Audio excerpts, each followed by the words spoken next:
Vous suivez la télévision Isanganiro. Bienvenue, chers téléspectateurs, à ce journal dont voici les principaux titres. Une personne qui se sent interpellée par une information diffusée par les médias a le droit de demander un espace pour démentir ou donner des éclaircissements. C'est du moins les explications de Maître Gérard Nahé après que le procureur de la province Karoussi a fait comparaître notre correspondant Blaise Pascal Kararoumié pour la deuxième fois, et la direction de la télévision, de la radio plutôt, télévision Isanganiro, de son côté, demande à ses autorités de laisser les journalistes exercer leur métier en toute liberté. Vous aurez les détails au cours de ce journal. Et la Banque de la République du Burundi, BRB, donne un ultimatum au groupement financier communautaire. Ils ont un mois pour présenter à la Banque centrale leur plan d'action, un délai qui débute ce 14 juillet. Les détails, c'est tout de suite.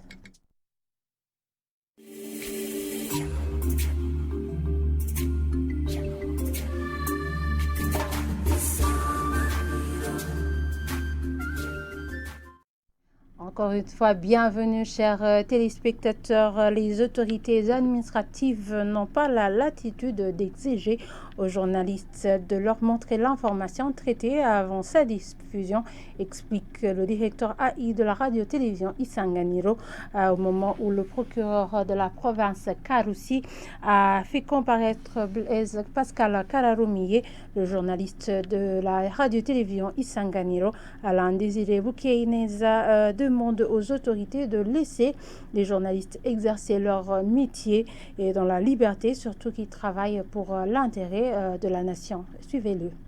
D'abord, nous avons été surpris par le fait que notre journaliste a été interpellé. Il a été convoqué au niveau du parquet de la République en province Karoussi. Le journaliste avait fait son information, une information qui avait été bien équilibrée, j'estime. On a été surpris parce que toute personne lésée par une information qui a été traitée, il a le droit de pouvoir répondre, le droit de réponse. Donc, elle peut s'exprimer personnellement ou même par l'intermédiaire de son porte-parole. Et le fait de l'exiger, lui exiger chaque fois qu'il traite une information, de venir auprès du chargé du domaine qu'il traite avant la diffusion de l'information, donc cela n'est pas conforme au métier du journaliste. Comme le montre l'article 45 de la loi de la presse, le journaliste a le droit d'exercer son métier en toute indépendance et sur l'ensemble du territoire burundais. Nous sommes satisfaits par le fait que le CNC déjà a d'enseimer le cas de Blaise Pascal Kararoumié. Donc nous demandons d'abord aux autorités administratives de comprendre que le métier de journalisme, c'est un métier qui est nécessaire pour le bien du développement du pays, mais aussi les journalistes ont le droit de chercher n'importe quelle information dans le respect des lois et règlements en toute indépendance. Mais aussi nous demandons au CNC, au Conseil national de la communication, de faire preuve de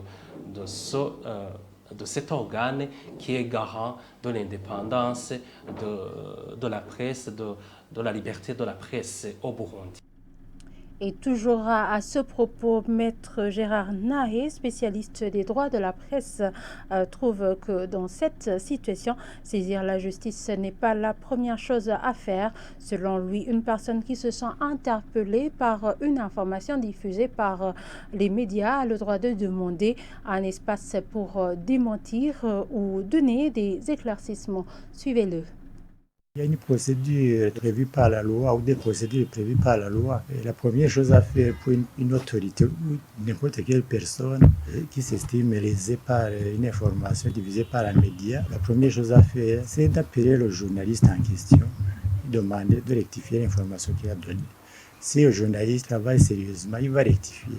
Si le journaliste en question refuse, il s'adresse aux médias, il demande d'exercer un droit de réponse ou un droit de rectification. Je pense que dans ce cas-là, le média est obligé de lui donner la parole pour qu'il donne son point de vue, pour qu'il s'exprime. En tout état de cause, une personne lésée peut saisir la justice pour demander que le journaliste soit poursuivi, sanctionné et éventuellement demander des réparations sous forme de dommages et intérêts.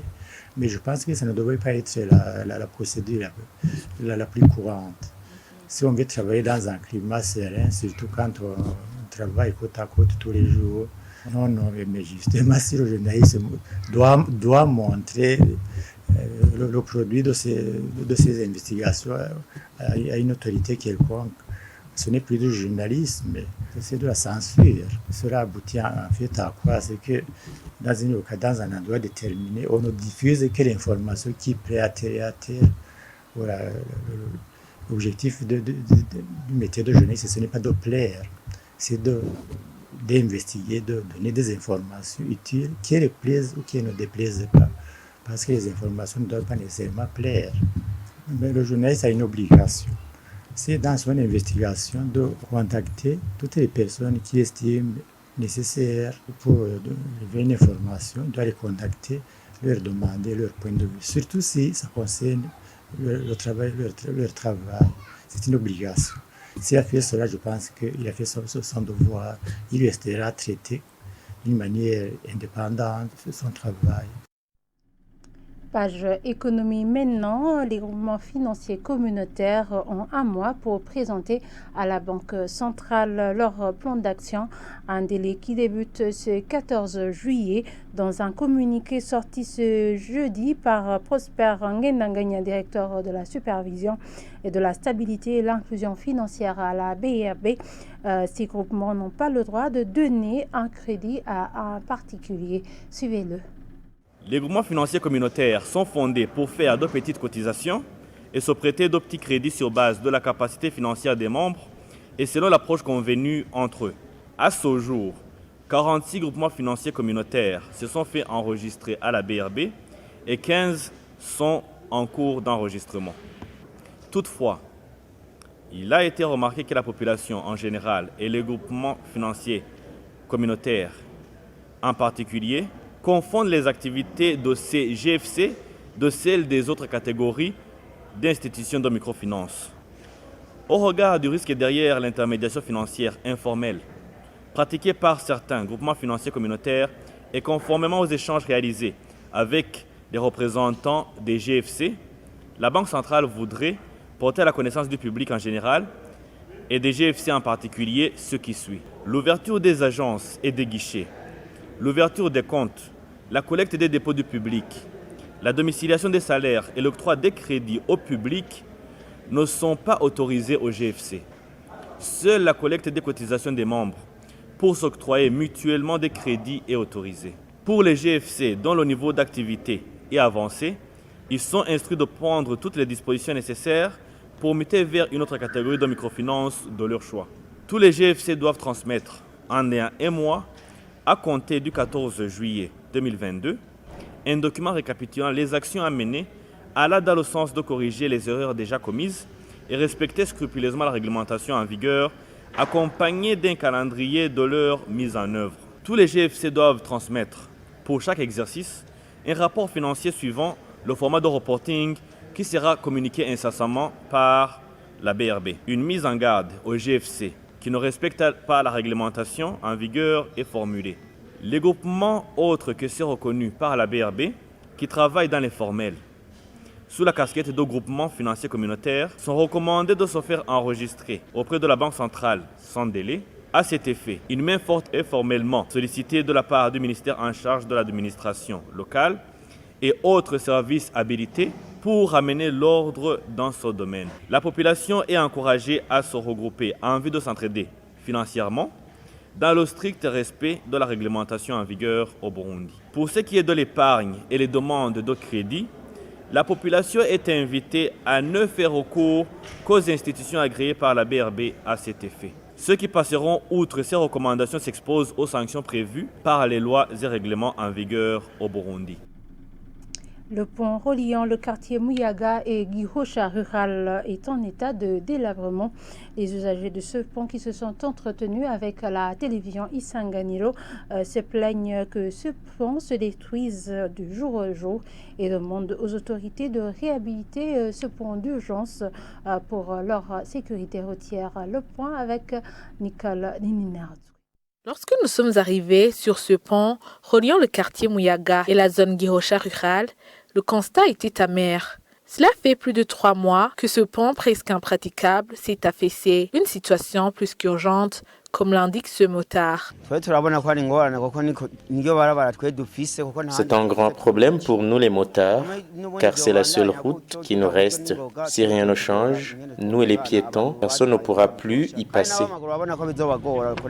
Les usagers de ce pont se disent incapables de réhabiliter ce pont qui demande beaucoup de techniques et moyens financiers. Il faut des experts en ingénierie pour guider les autres. Ou bien, si les moyens le permettent, que l'on y implante des colonnes pour protéger ce pont. Avant sa dégradation, ce pont était le fruit des efforts fournis par les habitants de cette localité avec l'appui de leur chef de quartier. Toujours à ce propos, le chef de la zone Gihosha fait savoir qu'ils sont au courant de l'affaissement de ce pont. Il indique que les travaux de réhabilitation de ce pont sont prévus d'ici 2 mois. Suivez-le. Et comme la population l'a dit, c'est vrai qu'actuellement, le pont était praticable. La destruction de ce pont n'a pas été causée par les fautes de moyens ou le manque des ingénieurs, je ne crois pas, parce nous avions des ingénieurs qui suivaient les travaux. La destruction de ce pont a été causée suite au glissement de terrain qui a été causé par les eaux pluviales. Bon, pour le moment, nous prévoyons réhabiliter ce pont pour que peut-être d'ici 2 mois, ce pont puisse être praticable. Nous faisons cette réhabilitation lors des travaux communautaires avec la population. Une fois commencé, nous leur rappelons bien sûr à participer massivement pour que bien sûr ces travaux puissent être terminés très rapidement. Et voilà, c'est ici que nous clôturons ce journal. Merci de nous avoir suivis et très bonne suite de programmes sur la télévision Isanganiro.